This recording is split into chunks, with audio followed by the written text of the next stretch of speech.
Bom dia, meus amigos. Nesta nova série de meditações sobre os reis de Israel, coube a mim, na verdade, falar sobre uma rainha.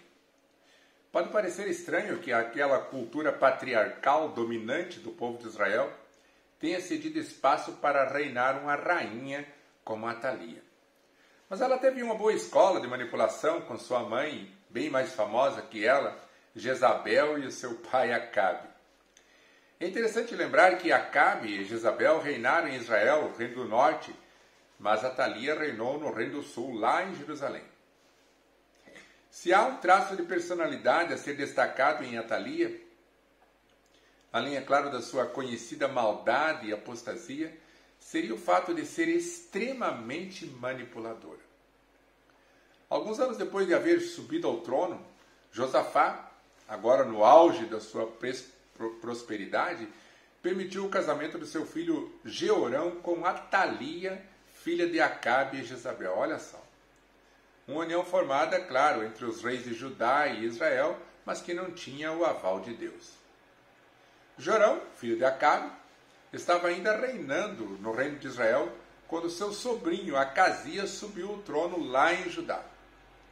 Acasias reinou apenas um ano e durante esse tempo, influenciado por sua mãe Atalia, que a Bíblia descreve como sua conselheira para obrar impiamente, andou nos caminhos da casa de Acabe. E olha que ele não estava reinando em Israel, estava lá em Jerusalém. E fez o que era mal perante os olhos do Senhor. Segundo Crônicas 22, 3 a 4. Jezabel, a sua avó, ainda era viva. E ele se aliou ousadamente com Jorão, lá de Israel, que era seu tio. Acontece que Eliseu, o profeta Eliseu, por ordem divina, tinha ungido Jeú como rei de Israel. E então solenemente pôs sobre Jeú uma especial comissão do céu. Diz a Bíblia: e ferirás a casa de Acabe teu senhor. O Senhor declarou por meio do seu mensageiro Eliseu.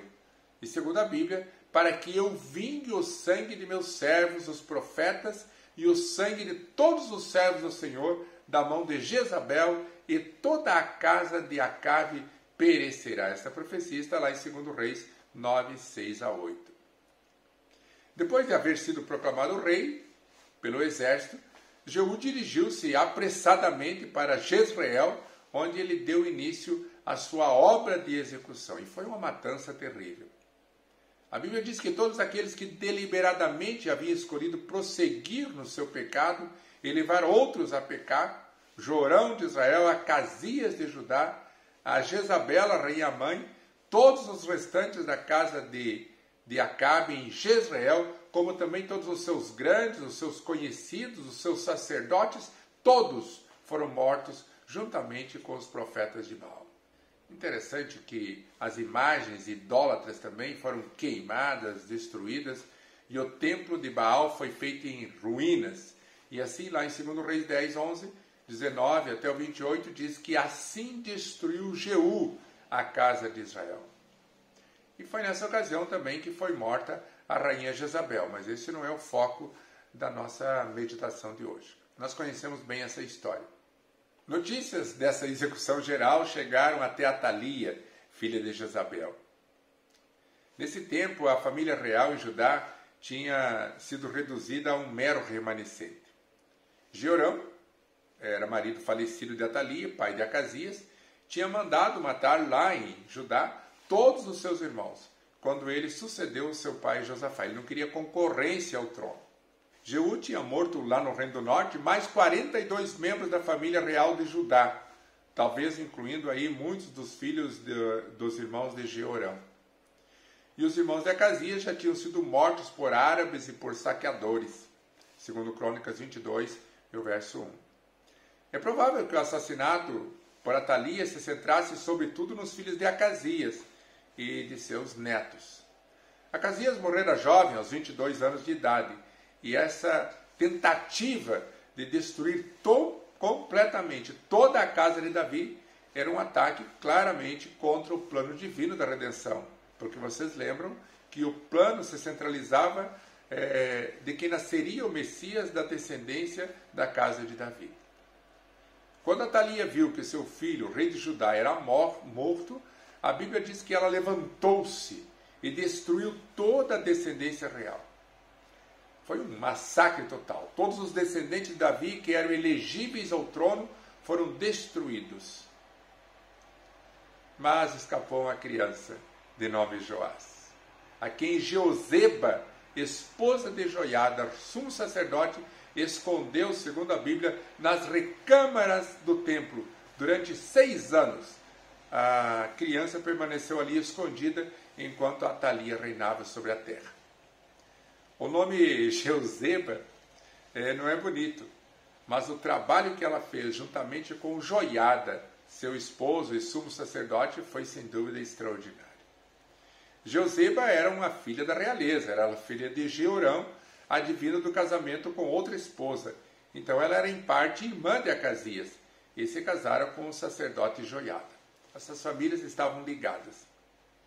No fim desse tempo, a Bíblia diz que os levitas e todo o Judá se uniram com Joiada para coroar e ungir o pequeno Joás de apenas 7 anos como rei. E a Bíblia diz que eles bateram palmas e gritaram: "Viva o rei!" E ouvindo Atalia a voz do povo que corria para louvar o rei, está lá em 2 Reis 11:12, a Bíblia diz que ela veio à casa do Senhor, ela entrou no templo e olhou, e eis que estava junto à coluna, conforme o costume, os capitães, as trombetas, todos ali perto do rei. E interessante que a Bíblia assinala que toda a terra estava alegre e tocava trombetas. E Atalia, num gesto comum daqueles dias, rasgou seus vestidos e gritou: "Traição, traição!" Mas Joiada ordenou aos seus sacerdotes, os seus oficiais, que aprisionassem Atalia, todos os seus seguidores, e atirassem para fora do templo, onde eles deviam ser mortos. E a Bíblia relata que assim pereceu o último membro da casa de Acabe. O terrível mal que se produzira através de sua aliança com Jezabel continuou até que o seu último descendente foi destruído. Que coisa!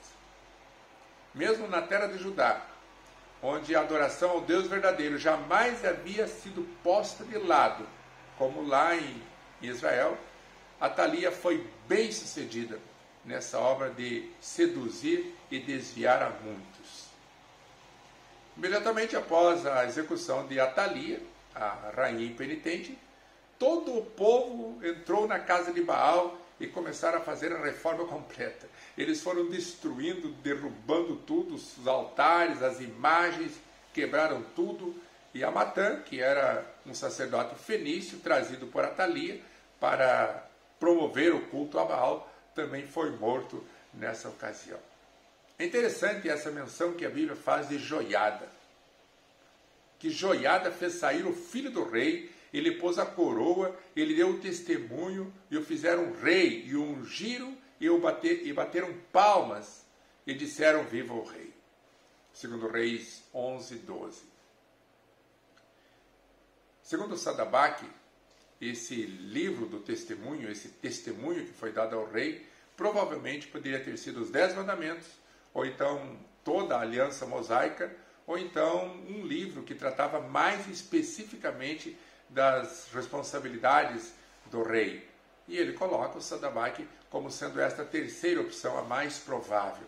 Esta passagem das Escrituras é a base do costume de se colocar uma cópia da Bíblia nas mãos dos monarcas britânicos durante o serviço de coroação de um rei. "Viva o rei!" gritaram eles. Assegurar a vida dessa criança era de significado especial para a dinastia de Davi. Se fosse morta essa criança, seria o fim da linhagem direta da casa de Davi. E era pensamento comum entre o povo que Atalia tinha conseguido destruir toda a descendência real. E quando se descobriu que um dos príncipes foi poupado e agora era rei, um grito de triunfo deve ter soado por toda a cidade, e por isso o grito de "Viva o rei!". A Bíblia diz em 2 Crônicas 23:21, "E todo o povo da terra se alegrou, e a cidade ficou em paz, depois que mataram Atalia à espada." Verso 7 diz assim: "Porque sendo Atalia ímpia seus filhos arruinaram a casa de Deus e até todas as coisas sagradas da casa do Senhor empregaram no culto aos Baalins. E aqui tem 3 lições para nós tirarmos. O reavivamento espiritual começa com a renovação do compromisso com Deus e com o povo. O líder religioso, nesse caso Joiada, fez uma aliança entre Deus, o povo e o rei. Segundo, o reavivamento espiritual passa pela intolerância com o pecado. E é necessário que se produzam reformas entre o povo e, nos dias de hoje, na sociedade. Vemos aqui que Deus sempre contou com seu remanescente, seus reformadores, e Joiada foi um deles. A frase do grande filósofo inglês Edmund Burke pode nos inspirar nessa nossa reflexão final, quando ele disse: para que o mal triunfe, basta que os bons fiquem de braços cruzados. Portanto, não basta ser bom. Precisamos trabalhar, precisamos agir e que Deus nos abençoe.